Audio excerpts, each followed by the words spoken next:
Ya, Tru. Tru. Heeh.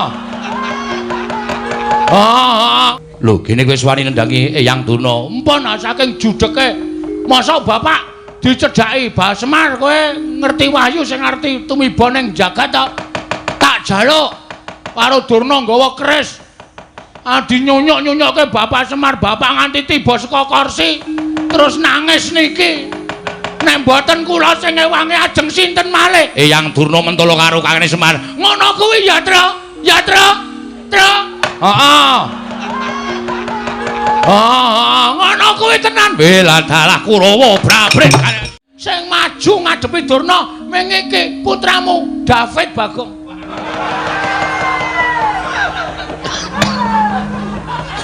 Tambah David iki gek kapan? Bagong arep ngopo? Aku ora ngopo-ngopo ming nang kene iki tok. Ya wis, ngegol-goli senengane. Aku ki arep nesu e. Ya wis gek nesu. Sik, tak salin. Ya. Wah, nganggo koloran abang iki kostum duel. Oh iya.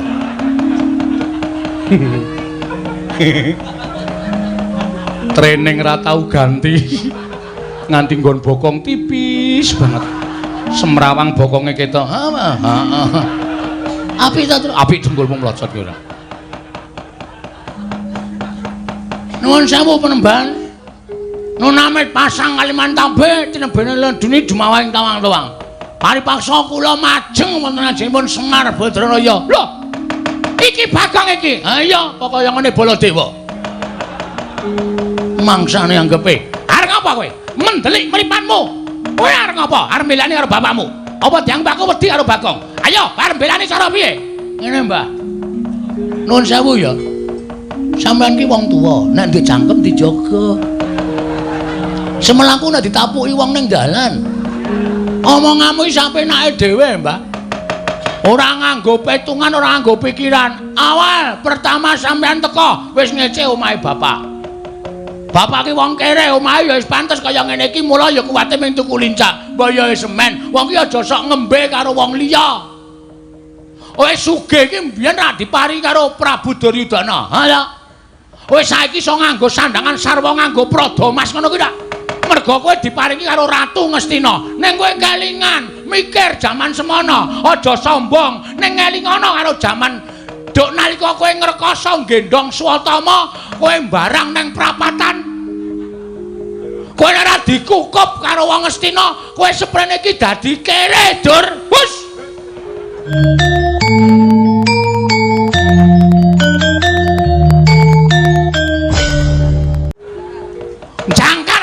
Jangkar ora kuwala tuwa aku mbangane kowe. Bagong sabar le. Engko ndak malah ora apik. Wis iso meneng ra kowe? Tendiang tenan kowe. Bapak apa? Bapak dibelani ora krasa. Wis saiki pikiran sapa sing sayang karo kowe? Hah? Kowe dunekke Durna karang kadempel tak gawe sungsang bawana bali. Sing maju ngadepi Durna ming iki putramu David Bagong.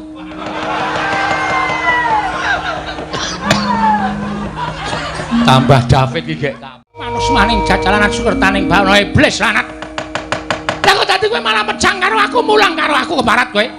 Pintra njara langit kowe ora meneng karo Begawan Durna. Durna iki kondang pendhita monyor-monyor. Pira siswaku iki padha suwita marang pertapan Sokalima. Lah kok dadi kowe mung getibal 17 kowe Ponokawan. Kowe iki men batur kok mejang mulang karo Begawan Durna. Oh, Semar pintra kowe ora dadi batur. Pintra kowe ora dadi Ponokawan. Lah kok malah mencomang dleming ngandar-andar ngendukur. Ndrewili kaya grojokan ucapmu. Apa rumasamu pinter Semar tinimbang Begawan Durna? Nuduhke apa ora? Ora nuduhke wahyu aja takon dosa. Sungsang bawana balik karang kadempel kareane.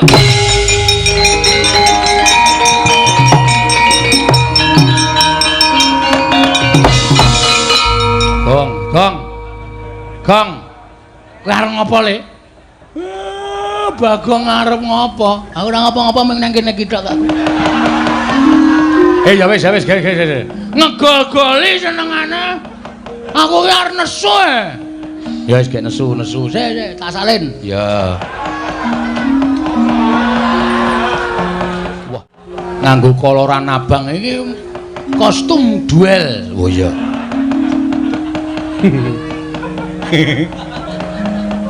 Training ra tau ganti. Nganti nggon bokong tipis banget. Semrawang bokonge ketok. Apik ta, Tru? Apik jempolmu mlocot ki ora. Nuwun sewu penemban. Nunamit pasang Kalimantan B tinebene leduni dumawahing tawang-tawang. Paripaksa kula majeng wonten ajengipun Semar Badraraya. Lho. Iki Bagong iki. Ha iya, kok kaya ngene Baladewa. Mangsane anggepe. Arep ngapa kowe? Mendelik mripanmu. Kowe arep ngapa? Arep mbelani karo bapakmu. Apa diang mbakku wedi karo Bagong? Ayo, arep mbelani cara piye? Ngene, Mbah. Nuwun sewu ya.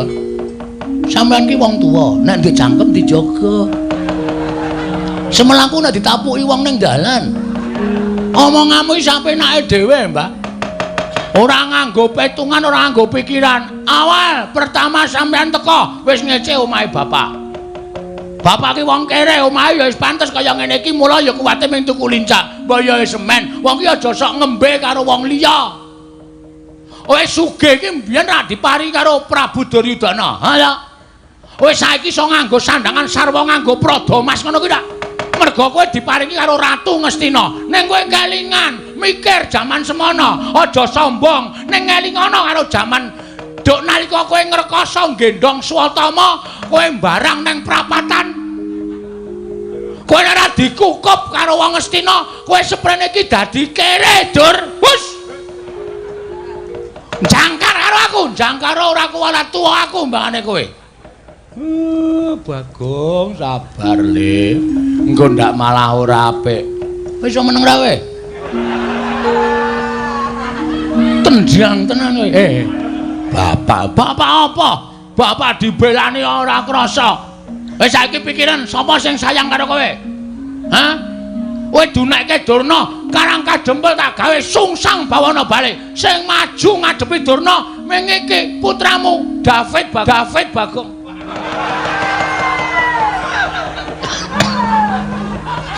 Tambah David iki gek kapan? Hah? Ngerti ora? Kuwi anakmu sing gedhe dhuwur kuwi to ndol-ndolke kuwi men ketap-ketip. Kuwi sing kera kuwi.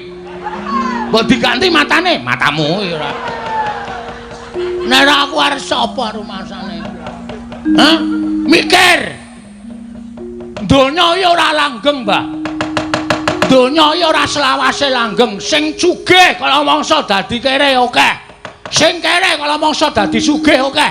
Sing bodho nek gelem budidaya dadi pinter merga sinau akeh. Sing pinter merga srawung karo wong bodho ilang ilmune dadi wong goblok ya pirang-pirang. Aku dadi lah pendhita penyakit tenan kowe. Wis saiki arep muni piye mau lambemu muni piye? Hus. Aku Brahmana, wis ngerti. Kowe mau muni piye? Gawe Karang Kadempel sungsang bawana balik. Semar bakal semaur, merga Semar ki selawase urip ora tau gelut. Ora tau gelut. Ming gelut karo simbok ya, Pak?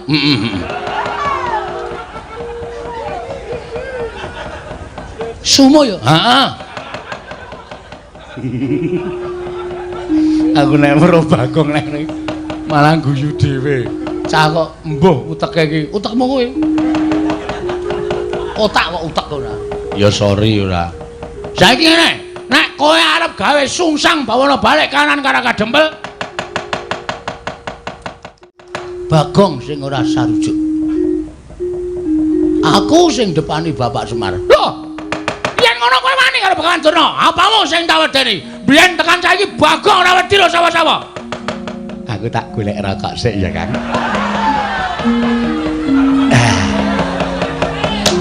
Kalau mau pun tumbas mentol.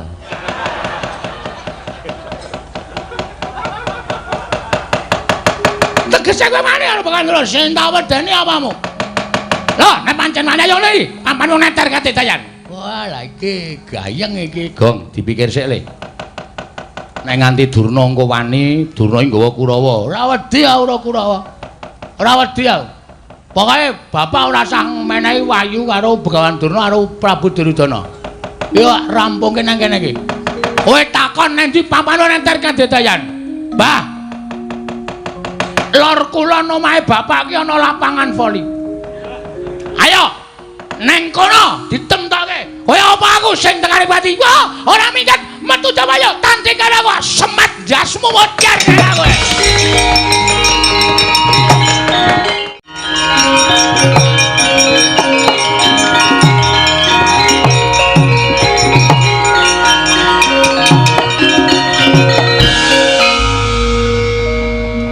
Kok kowe kok ora merono ki ngapa?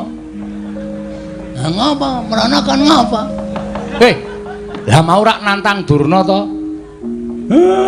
Ayo ditandangi. Modar apa? Si. Terus iki karepmu piye? Karepmu piye wis wani nantang kok. Sing penting Durna metu saka omahe bapak. Nek Durna gawe geger ning jaba, aku urusane wong jaba.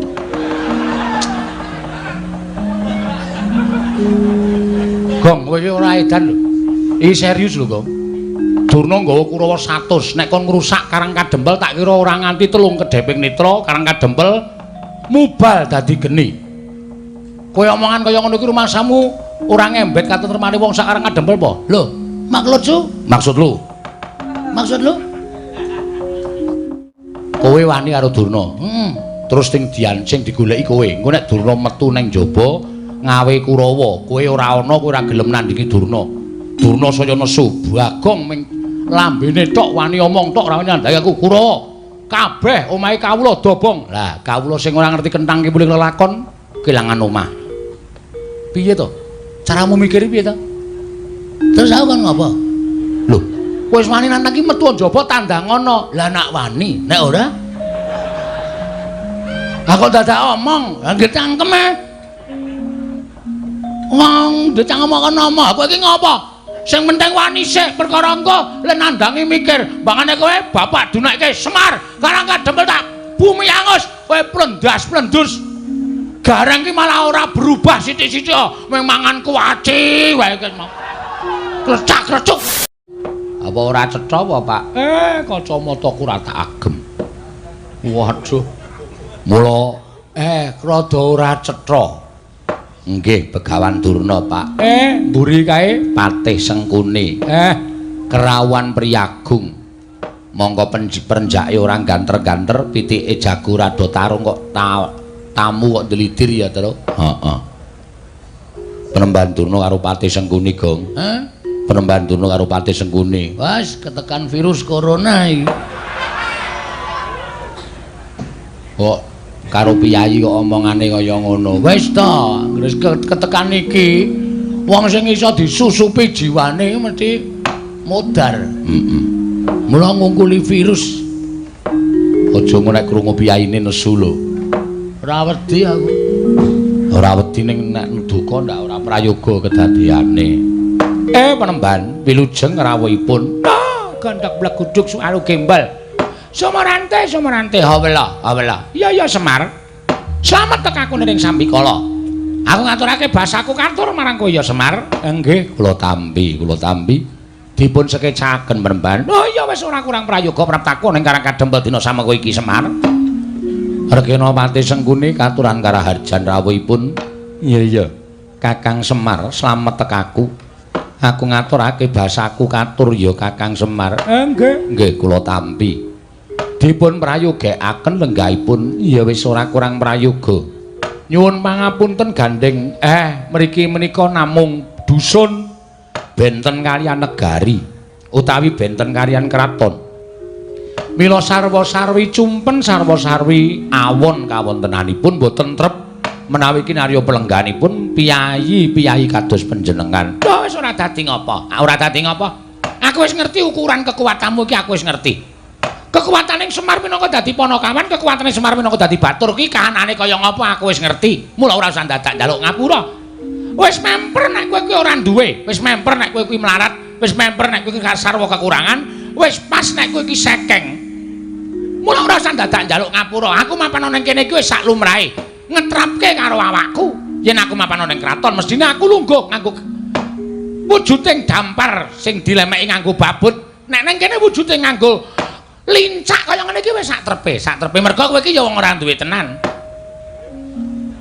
Sabar lho, Truk. Sabar. Sabar lho, Gong. Omong apa to? Lho kok iki foto. Wah, kowe iki parah tenan, Gong. Aku ora paham. Nek ngerti nek krungu mesti nesu. Muni piye? Kusike. Dumo dirungokke. Walah, headsetku ora tak copot. Wah. Duwe headset anyaran dienggo terus tok tancepke apa? Radio cilik. Wo. Kudu HP to. Ora kuat Ora kuat tuku HP kok nganggo headset. Muni ora? Ora ya mengko ngilangi curek. Wo. Dijiki Gong. Rumangsaku kok.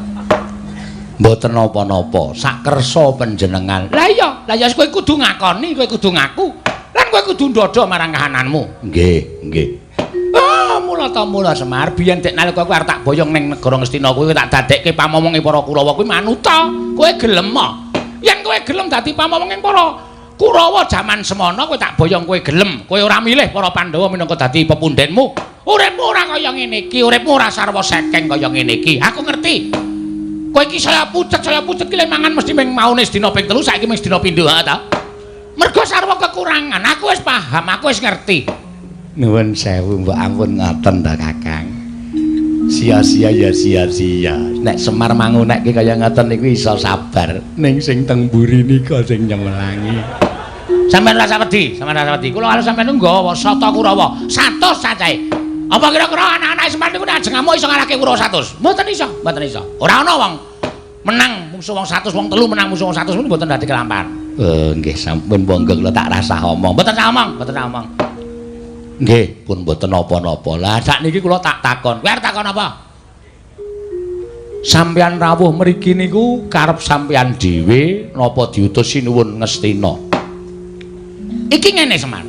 Nek aku duwe perlu dhewe iki jane aku perlu apa to karo kowe? Ora imbange ngono lho. Ing ngatasé aku ki pendhitaning ratu, papanku ning kraton kok duwe perlu karo kere iki ra ya ora pas. Sing jenenge pendhitaning ratu ki nek ana keperluan ya karo pendhitaning ratu, saora-orane karo patih, saora-orane karo tumenggung, mudhuke karo bupati. Lah kok aku butuh karo pamomong ki butuh apa? Nek aku ora diutus dening anak Prabu Duryudana, aku ora bakal tekan kene. Oh nggih, dados rawuh sampeyan dipun utus. Ya, aku diutus dening anak Prabu Ngastina. Lah wigatosipun anak Prabu Duryudana kuwi ngimpi nyumpena nampa sasmita yen to Jawata bakal matedhake kanugrahan. Monggo ing dadi lantaran tu medhake kanugrahan mau ora kejaba mung kowe Semar. Mula tumuli anak Prabu Ngastina utusan nglawan aku. Ndangu nglawan aku ditimbali sowan ning negara Ngastina.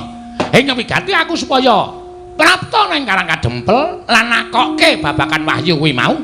Lah, gandhek kowe wis ngerti apa kang dadi wigati ning Begawan Durna? Saiki kowe prasaja karo Begawan Durna. Wahyu mau jenenge apa? Yen pancen wis wujud jenenge lan ana keterangan ing kegumathok, aku njaluk wenehna karo aku, wahyu bakal tak bayang menyang negara Ngastina. Kuwi wigatine. Dening sak banjure, nek kowe nuduhake wahyu mau jenenge apa? Slamet uripmu. Dene ora? Oh, nuwun sewu lho Semar. Aku wis diparingi Purbawasisa dening anak Prabu Duryudana. Aku mung duta kok ora mung duta kongkonan, ning duta ngrampungi karya. Dadi nek upama kowe nyelaki sarta kowe ora gelem nuduhake apa jenenge wahyu lan wigatine wahyu mau tumanjane eneng endi sarta ora entuk tak boyong, oh aja takon dosa apa kelakon. Durna nggunakake cara-cara sing kasar, Durna nggunakake cara-cara sing ora prayoga supaya kowe bisa menehake wahyu mau tak boyong menyang negara Ngastina. Wis kuwi wae sing dadi omong aku. Kokean ndak ora ana perlune. Mergo aku nek omongan karo kere iki tak batesi. Kurung ora kok. Heeh. Nesu ora kowe? Ora. Semar dunekke ngono kuwi ora nesu. Semar ki kere tenan ora? Ayo kere tenan. Ayo wis. Ngono kok digawe angel. Wong aku melu Semar ki getun kok. Lho. Getun mergane. Saiki tak takon, Semar ra kudune jarene wong-wong kuwi do ngandhake Semar ki titising sanggiwange Semanta. Ismaya. Hah? Ismaya. Ata dewa. Endi nyatane? Anak dewa kok saya kere. Kowe karo aku omahe saya cilik. Nggo ngragati sekolah anak-anak. Piye wis kuwi? Aku ki jane getun upama ana sing ngepek aku, dadi anak ana aku trima melu sing ngepek aku aja. ning angsare gedhe. Aja didelok saka bandane, aja didelok saka ukuran bondo donya lho derajat pangkat. Kowe melu Semar ayem to? Ora. Ayem ngono. Ayem apa wong utange wae kok ayem. Petro, dalem, Pak. Bagong aja tok jak omong, lak banen cangkeme. Saya suwe kok neng ati saya ngregetke. Kok sik do meneng aku tak wangsulan. Nggih, ngatos-atos lho, Pak. Ngatos-atos lho, Pak. Ngati-ati lho, Pak. Ora satok elek aku ora butuh karo kowe. Nesu, Bapak. Arepmu nesu, Bapak nesu ora dianggep anak, ora masalah. Lunga ta. Lunga nendi? Lunga terus bali meneh. Percuma. Nuwun sewu, pancen leres. Kula menika nampi sasmitaning dewa. Ning nuwun sewu lho. Semar niku mung dadi lantaran. Semar niku mung dadi lantaran. Tegese Semar ya durung weruh napa to sing disebut kanugrahan niku wau jenenge napa, tumanjane teng pundi niku kula dereng saged ngertos.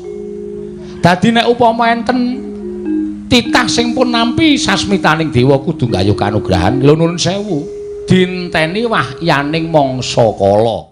Mangke nek kula wis entuk sasmita saka dewa, nek pancen kula wis diparingi sasmita, iki lho titah sing kudu nampa kanugrahan, iki lho sing titah kudu nampa kanugrahan menika mesti kula paringke. Tur nuwun sewu lho Penemban.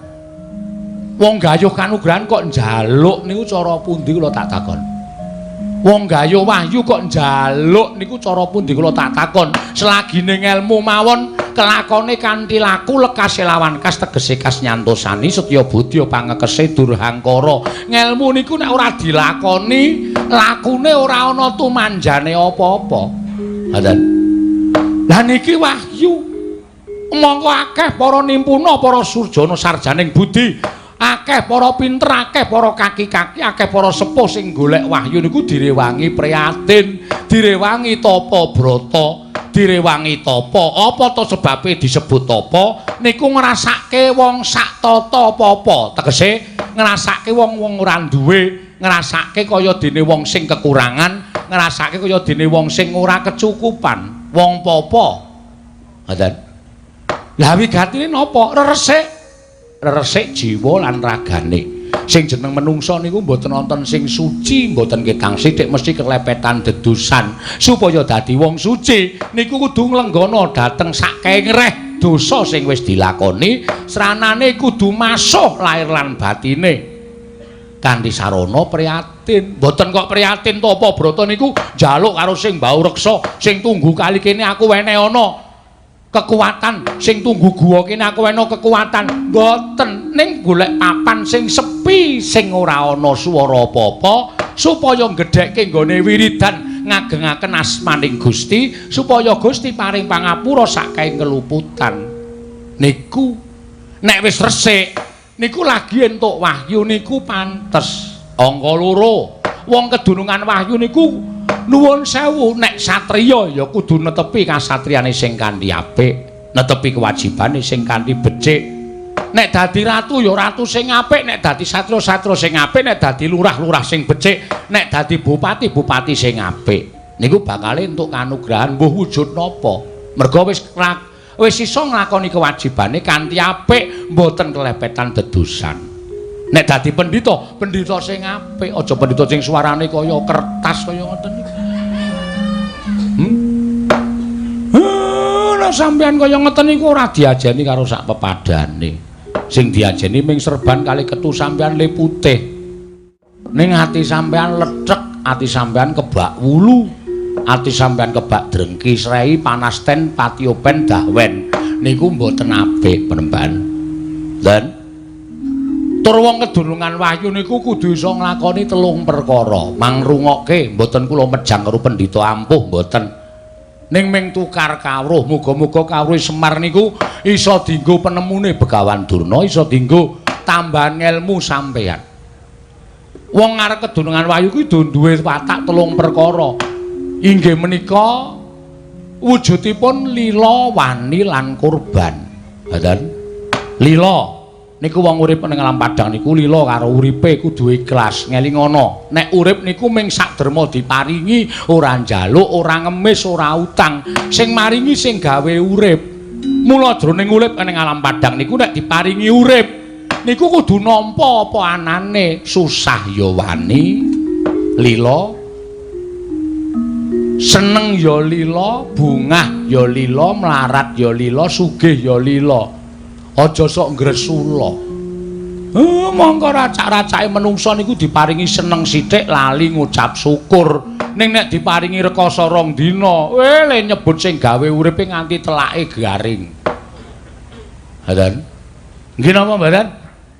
Terus saniki kula tak takon, korban utawa wani semang-semang samar-samar mengko gek menika mboten badhe sumanding nek wis urip teng alam donya niku napa sing ajeng mang tindake niku aja dipasrahke karo sak pepadaning urip ning pasrahno karo sing gawe jagat merga sing iso ndakwa merga sing iso menehi dosa lan kanugrahan niku sing gawe jagat upamane kula ajeng tumindak mitulungi karo maling niki angel digagapi ngoten maling niku salah maling niku kleru ning kok tak tulungi mergane sareng kula takoni apa sebabe kowe maling merga wis ora duwe kepinteran ora iso nyambut gawe mongko anake kejet-kejet arep mati wong maling sing tanggung jawab ki maling goleki sandang pangan anak sing arep mati ngoten niku nek ditutuki wong napa sampean mentala lah carane leh kula nulungi ya iki barang colongamu balekno nek kowe butuh apa-apa njaluk aku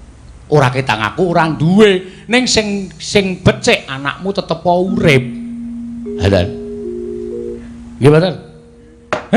Sing kaping 3 niku korban. Korbaning lahir, korbaning batin. Korbaning lahir menika dana driyah, weweh, tetulung dateng sak pepadane. Hadan.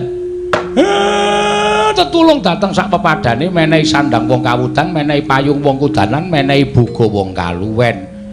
Mongko tanpa pamrih saniki wis ora enek wong ngekeki tanpa pamrih niku pun mboten nonton pun kula tak takon ujaring para sepuh nek tanganmu tengen menehi tanganmu kiwa aja nganti weruh niku gombal wis ora enten racak-racake oke-oke wong sugih diparani jaluki sumbangan menehi akeh ning mesti ana tembunge kula mangdongake waras kula mangdomake rejekine akeh niku tegese nyumbang wis ora lahir batin mergo dadi dol tinuku duwe didol dadekke donga kok kaya aku ya lah sampeyan malah krasa dhewe to mula nek njaluk kanugrahan gayuh wahyu niku ampun njaluk ning budidaya lah sinuwun ngestina mboten kersa ngerkaos anane nek entuk sasmita wahyu niku terus wongkonan dumeh dheweke dadi ratu dumeh dheweke iso dawuh dumeh dheweke iso kongkon moh rekasa emoh masuh lair lan batine ampuk tekan jaman sok kapan mawon nuwun sewu bumi niku tangkep karo langit ratu ngestina menika mboten ajeng entuk wahyu pun nek nganti omongane Semar niku merucut mboten enten nyatane mang suwek-suwek niki cangkeme Semar wis Semar Badranaya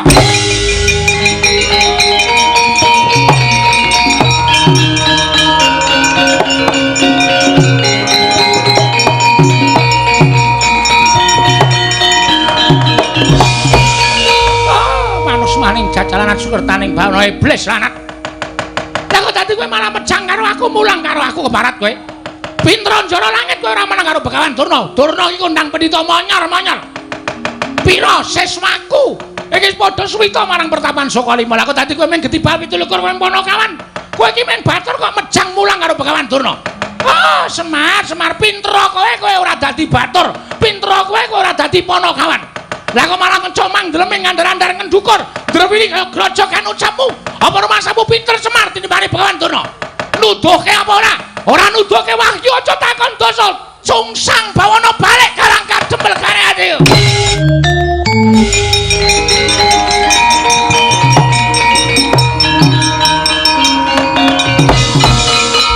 gong kowe arep ngopo le Bagong arep ngopo? Aku ora ngopo-ngopo mung nang kene iki tok aku. Ya wis. Ngegol-goli senengane. Aku ki arep nesu e. Ya wis gek nesu. Sik, tak salin. Ya. Wah, nganggo koloran abang iki kostum duel. Oh iya.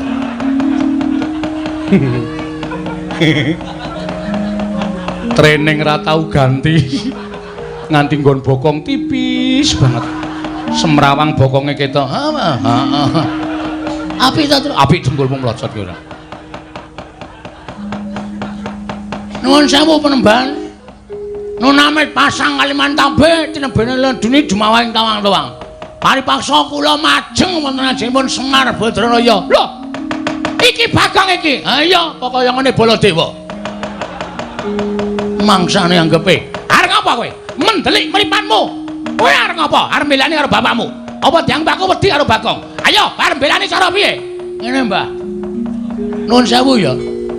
Sampeyan ki wong tuwa, nek ndek jangkem dijaga.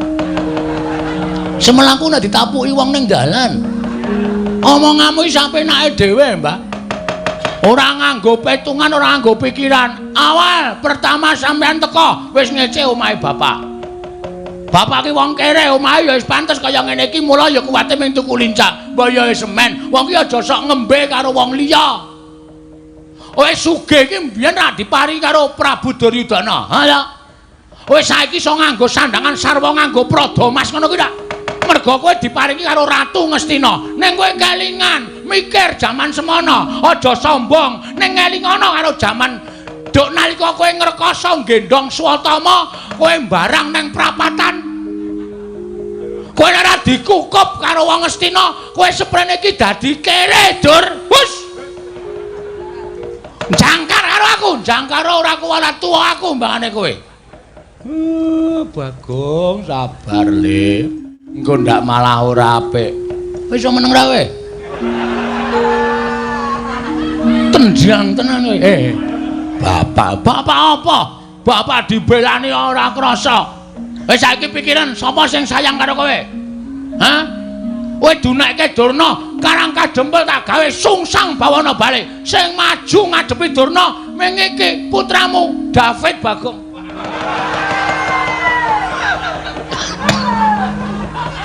Tambah David iki gek kapan? Hah? Ngerti ora? Kuwi anakmu sing gedhe dhuwur kuwi to ndol-ndolke kuwi. Men ketap-ketip. Kuwi sing kera kuwi. Mbok diganti matane, matamu ora. Nek aku arep sapa rumasane? Hah? Mikir. Donya ya ora langgeng, Mbah. Donya ya ora selawase langgeng. Sing sugih kala mangsa dadi kere akeh. Sing kere kala mangsa dadi sugih akeh. Sing bodho nek gelem budidaya dadi pinter merga sinau akeh. Sing pinter merga srawung karo wong bodho ilang ilmune dadi wong goblok ya pirang-pirang. Aku dadi lah pendhita penyakit tenan kowe. Wis saiki arep muni piye mau lambemu muni piye? Hus. Aku Brahmana, wis ngerti. Kowe mau muni piye? Gawe Karang Kadempel sungsang bawana balik. Semar bakal semaur, mergo Semar ki selawase urip ora tau gelut. Ora tau gelut. Ming gelut karo simbok ya, Pak?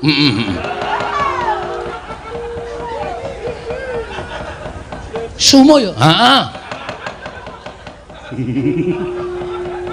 Aku nek weruh Bagong nek malah guyu dhewe. Cah kok mbuh uteke iki. Utekmu kowe. Otak kok utek ora. Ya sorry ora. Saiki ngene, nek kowe arep gawe sungsang bawana balik kanan Karang Kadempel. Bagong sing ora sarujuk. Aku sing depani Bapak Semar. Loh, yen ngono kowe wani karo Bagawan Durna. Apamu sing tak wedeni? Biyen tekan saiki Bagong ora wedi lho sapa-sapa. Aku tak golek rokok sik ya, Kang.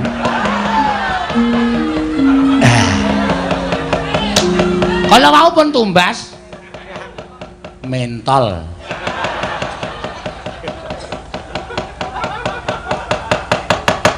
Tegese kowe wani karo Bagawan Durna sing tak wedeni apamu? Loh, nek pancen wani ayo ngene iki, papan wong neter kate dayan. Wah, lah iki gayeng iki. Gong, dipikir sik le. Nek nganti Durna engko wani, Durna iki nggawa Kurawa. Ora wedi ora Kurawa. Ora wedi aku. Pokoke bapak ora usah menehi wayu karo Begawan Durna karo Prabu Duryudana. Yo rampungke nang kene iki. Kowe takon nang ndi pampano enter Kadedayan. Mbah. Lor kulon omahe bapak ki ana lapangan voli.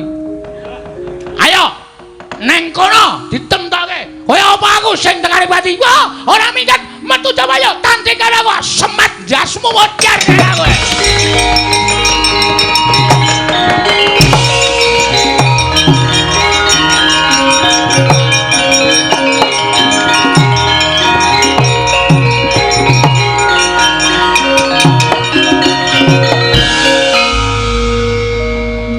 Kok kowe kok ora merana ki ngapa? Lah ngapa? Merana kan ngapa?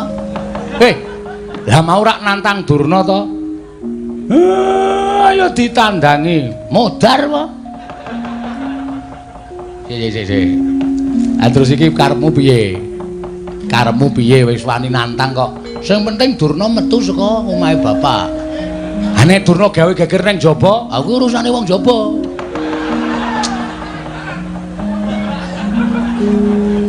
Gong, kowe ora edan lho. Iki serius lho, Gong. Durna nggawa Kurawa 100. Nek kon ngrusak Karang Kadempel tak kira ora nganti 3 kedheping netra Karang Kadempel mubal dadi geni. Kowe omongan kaya ngono iki rumasamu ora ngembet katentremane wong sak Karang Kadempel apa? Lho, maksud lu? Kowe wani karo Durna. Terus sing digoleki kowe. Engko nek Durna metu ning jaba ngawe Kurawa, kowe ora ana, kowe ora gelem nandingi Durna. Durna saya nesu, Bagong ming lambene tok wani omong tok ora wani nandhangi aku. Kurawa, kabeh omahe kawula dobong. Lah, kawula sing ora ngerti kentang ki muling lelakon kelangan omah. Piye to? Caramu mikir piye to? Terus aku kan ngapa? Lho, kowe wis wani nantang ki metu njaba tandangono. Lah nak wani, nek ora aku dadak omong, nggih cangkeme. Wong decang omong-omong, kowe iki ngapa? Sing penting wani sik perkara engko lan nandangi mikir. Bangane kowe bapak dunakke Semar, Karang Kadempel tak bumi angus, kowe plendas-plendus. Garang ki malah ora berubah sithik-sithik, mung mangan kuwaci wae ki mau. Klecak-klecuk. Nyemeng yang lem. Lho saiki piye carane kaya ngene piye? Oh kowe kuwi sing gagal temandang. Amoh aku nek musuh Kurawa kalah. Sik. Ada ide? Jawa. Ada ide apa? Putra-putra Pandhawa kon ngapa? Oh iya. Ndara Antarsena, Ndara Gatotkaca, Ndara Antarja. Lah engko terus supaya Ndara Pandhawa ki do duka, aku sing gawe masalah. Sing gawe ukara aku. Carane, to tindak mrene sik. Ya kowe sing kono. Nuwun, Den. Yo. Sapa Gong tamune? Gawan Durna. Ning pun metu, pun medal. Lho, wis lunga. Mpun sampean kan tindak mriku. Yo, ya sangu tak rono, nggih. Lah tenan ta, dintekke tenan ta. Lho, apa? Niki tempe niki ling goreng kula. Donggo jagongan. Wong tempe dipangan Bendoro kok ora entuk. Joli lho. Ya. Awi do mriki. Ya aku tak mrono tak sowan bapakmu.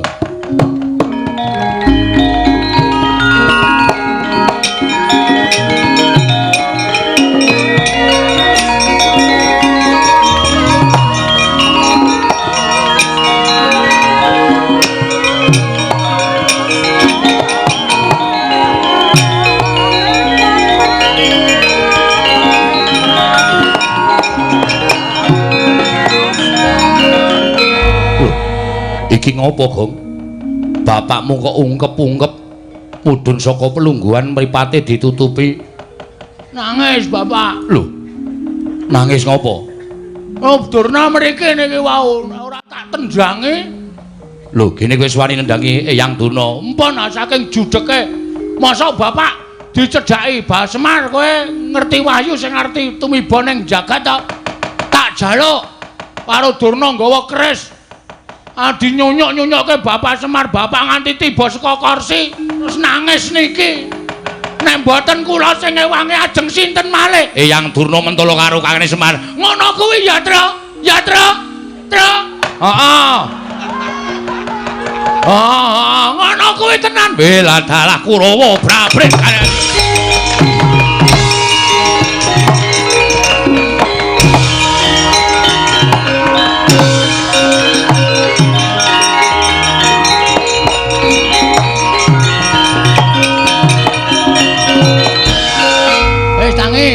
Tangi.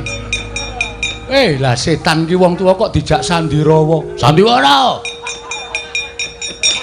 Beres ta, Tru. Jaidan. Oh ya Jaidan. Ora. Bapak kok tok mbruke tok jengkengke. Nanti kaya bulus, bulus dengkulmu. Nek ora ngono ndak ora nesu putra-putra Ndara Antasena iki putrane Ndara Werkudara. Ndara Garkaca putrane Ndara Werkudara. Ndara Antasena putrane Ndara Werkudara. Ndara Werkudara itu.